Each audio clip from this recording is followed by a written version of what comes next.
কয়েকদিন আগেই নির্বাচন হয়ে গেল পশ্চিমবঙ্গের সেই মুখ্যমন্ত্রী শুভেন্দু অধিকারী।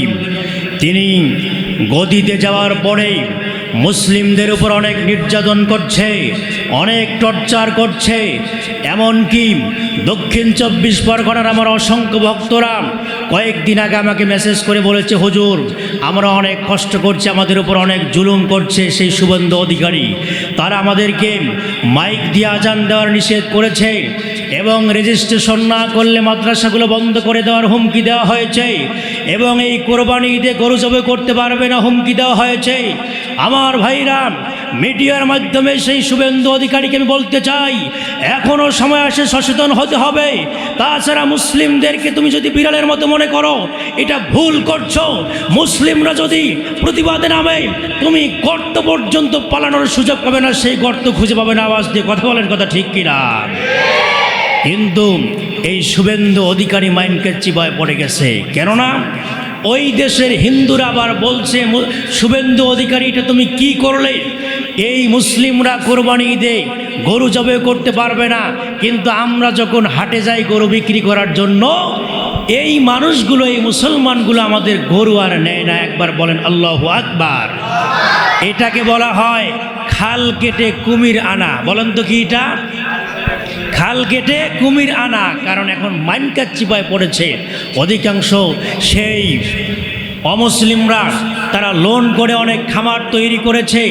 গরু যখন বিক্রি করার জন্য হাটে যায়, মুসলিমরা আর গরু কেনে না। বলেন তো ভেজাল আছে না নাই? আল্লাহ বলে, ও হিন্দুরা, তোমরা মুসলিমদের উপর নির্যাতন করেছো, চক্রান্ত করেছো। আমি সব চাইতে বড় চক্রান্তকারী। আমি যদি চক্রান্ত করি, আমার চক্রান্তের সাথে তোমরা কেউ পারবে না। সুবহানাল্লাহ বলেন। প্রিয় উপস্থিতি, এই জন্য আমি এখনও সাবধান করে দিতে চাই, বাংলার মুসলিমরা সহ অসংখ্য দেশে মুসলিম রয়েছে, আমাদেরকে বাধ্য করবেন না মাঠে নামার জন্য। কথা বলেন, কথা ঠিক কিনা? প্রিয় উপস্থিতি, আসুন আমরা সেই সমস্ত ভাইদের জন্য দোয়া করছি। আল্লাহ ভারতবর্ষের সকল মুসলমানদেরকে হেফাজত করুন। একবার আওয়াজ করে বলেন আল্লাহুম্মা আমিন। আমার একান্ত আপনজনেরা, যেহেতু মাদ্রাসার মাহফিল, ছাত্রদের সবক প্রদান অনুষ্ঠানের জন্য কোরআন সম্পর্কে কিছু আলোচনা আপনাদেরকে শোনাতে চাই। আল্লাহ রাব্বুল আমিন বলেছেন, ইকরা বিসমি রাব্বিকাল্লাযী খলাক। আল্লাহু আকবার বলেন। আল্লাহ রাব্বুল আমিন সর্বপ্রথম সূরাতুল আলাকের 5 আয়াতে কারিমা নাজিল করেছেন। তিনি বলেছেন, পড়ো তোমার প্রভুর নামে যিনি তোমাদেরকে সৃষ্টি করেছেন। এই 5টি আয়াতের প্রথম যেই শব্দ ইকরা, তার মানে হলো পড়ো। একবার আওয়াজ করে বলেন সুবহানাল্লাহ। প্রথম শব্দ হলো ইকরা, তার মানে পড়ো। পড়ার কোনো বিকল্প নাই। যত পড়বেন তত শিখবেন। যেই মানুষটা যত রিসার্চ করবে, যেই মানুষগুলো যত পড়াশোনা করবে, তার জ্ঞান তত বাড়িয়ে দেবেন যিনি, তিনি কে? আরও আওয়াজ করে বলেন, তিনি কে? কিন্তু আমার ভাইরা, আজকে মোবাইল ফোন হাতে আসার পর এই মোবাইলে যতটা আমরা সময় দিয়েছি, এই মোবাইল ফোন টিপাটিপি করতে মোবাইলে যতগুলো আমরা সময় দেই, যতক্ষণ সময় দেই, এই সময়টা যদি কোনো মানুষ সেই পড়াশোনা করত, এই সময়টা দিয়ে কোনো মানুষ যদি আমল করত, নামাজ আদায় করত, এই মানুষটার আল্লাহর ওলি হতে বেশি সময় লাগতো না। কথা বলেন, কথা ঠিক কিনা? এই জন্য পড়াশোনা করার দরকার আছে না নাই বলেন? আমার একান্ত আপনজনেরা, শুধু তাই নয়, আমরা যখন এই পৃথিবীর থেকে বিদায় নেব, মানুষ মারা যাওয়ার পর সব আমলগুলো বন্ধ হয়ে যাবে। শুধুমাত্র কেবলমাত্র 3টি আমল চালু থাকবে। এই 3টি আমল কোনো মানুষ যদি দুনিয়াতে করে যেতে পারে, ওই মানুষটা মারা যাবে, কিন্তু কবরে শুয়ে থেকে তার আমল নামায় বিকাশের মতো সব পৌঁছতেই থাকবে। বলেন সুবহানাল্লাহ। খুবই পরিচিত একটি হাদিস, আন আবি হুরায়রা রাদিয়াল্লাহু তাআলা আনহু قال قال رسول الله صلى الله عليه وسلم إذا مات الإنسان انقطع عنه عمله إلا من ثلاثة إلا من صدقة جارية أو علم ইয়ানতাফাউ বিহি আও ওয়ালাদিন সালিহুন ইয়াদউ লাহু। আমার নবীজি বলছেন, ও দুনিয়ার মানুষ, কোনো মানুষ যদি এই তিনটা আমল করতে পারে তার কোনো ভয় থাকবে না, চিন্তা থাকবে না। এই মানুষটা পৃথিবীর থেকে বিদায় নেবে, কিন্তু কবরে সবগুলো পৌঁছতেই থাকবে। তার এক নাম্বার হলো ইল্লা মিন সাদাকাতিন জারিয়া, সেটা হলো সাদাকায়ে জারিয়া। সুবহানাল্লাহ বলেন। মসজিদ তৈরি করেছেন, মাদ্রাসা তৈরি করেছেন, মাদ্রাসার ইতিম ছাত্রদেরকে লজিং দিয়েছেন, খাবার খাইয়েছেন, সহযোগিতা করেছেন, মাদ্রাসায় আপনি রুম তৈরি করে দিয়েছেন। শুধু তাই নয়, বিশাল বড় একটা জমি, বিশাল বড় পাতার, আপনাদের বগুড়ার ভাষায় পাতার বলে তো নাকি, এই পাতার থেকে হয়তোবা ধান কাটতে গিয়ে, অন্য অন্য জমির ফসল ফলাতে গিয়ে ক্লান্ত শ্রান্ত শরীর নেয়া গাছ আছে, সেই গাছের নিচে অনেক সময় আমরা বিশ্রাম নেই কিনা বলেন। কিন্তু এমন একটা গাছ আপনি লাগিয়েছেন, সেই গাছের নিচে অসংখ্য মানুষ সেখানে গিয়ে বিশ্রাম নেয়, এবং সেখানে একটা টিউবওয়েল দিয়েছেন, সেখানের মানুষগুলো পানি খায়। এ মুসলমান, আপনার জন্য দোয়া করা লাগবে না। এই যে আপনি এই সমস্ত কাজগুলো করেছেন সদকায়ে জারিয়া হিসেবে, আপনি মৃত্যুবরণ করেছেন, কিন্তু আপনার কবরে এই সমস্ত কাজ করার কারণে সব পৌঁছতেই থাকবে। সুবহানাল্লাহ। আমার একান্ত আপনজনেরা, এই জন্য সন্তানদেরকে দ্বীন শিক্ষা দিতে হবে, কোরআন শিক্ষা দিতে হবে। আমার ভাইরা, আজকে যারা এখানে কোরআন সবক গ্রহণ করবে তারা তো সৌভাগ্যবান, তাদের পিতামাতাও সৌভাগ্যবান। সুবহানাল্লাহ বলেন।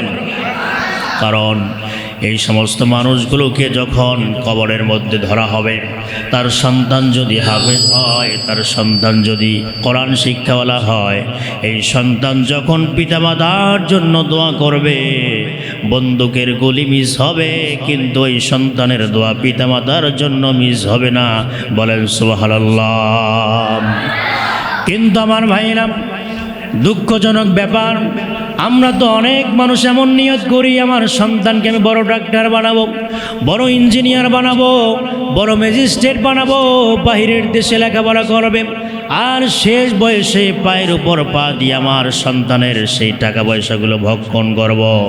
আমার ভাইরা, আপনি সন্তানকে ডাক্তার বানান, মাস্টার বানান, কোনো অসুবিধা নাই, কিন্তু এই সন্তানকে প্রাথমিক পর্যায়ে আপনাকে কোরআন শিক্ষা দিতে হবে, দ্বীন শিক্ষা দিতে হবে।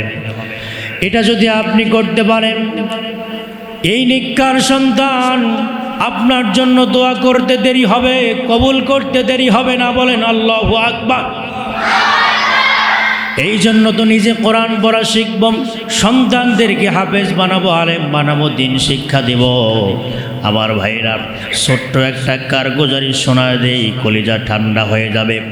আমার ভাইরা, একজন অ্যাডভোকেট, একজন উকিল, যে ওকালতি করে তাকে কি বলেন? উকিল অথবা অ্যাডভোকেট, যাই বলেন না কেন। একজন অ্যাডভোকেট ঢাকা থেকে বাসায় চলে এসেছে তার বাবার মৃত্যুর খবর শোনার পর।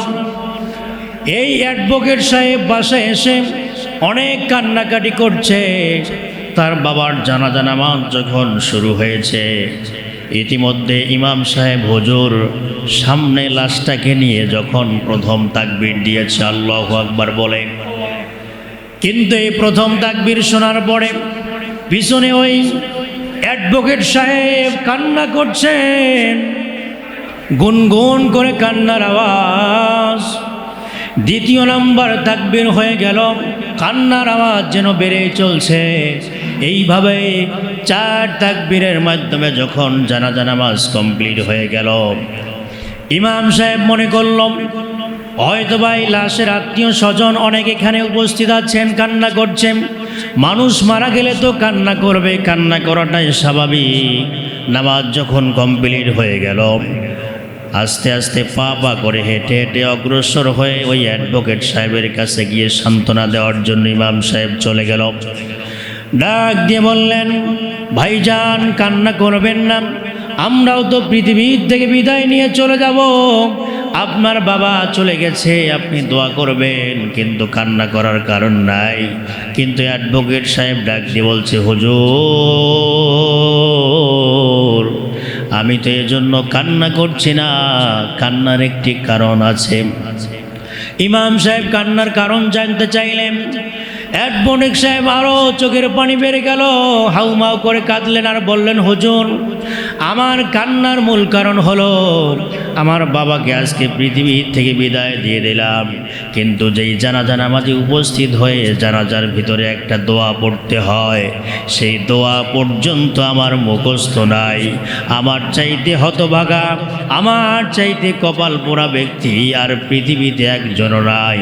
আমার বাবাকে পৃথিবীর থেকে বিদায় করে দিলাম, কিন্তু আমি একটা দোয়া পর্যন্ত পড়তে পারলাম না। এটাই আমার বড় দুঃখ। কথা বলেন, কথা ঠিক কিনা? এই জন্য হুজুর, আমি এখন থেকে নিয়ত করলাম আমার সন্তানকে হাফেজ আলেম বানাবো, আর আমি নিজেও কোরআন পড়া শিখবো। জোরে কোন সুবহানাল্লাহ। আল্লাহ সকলকে তৌফিক দান করুক, পড়েন আল্লাহুম্মা আমিন।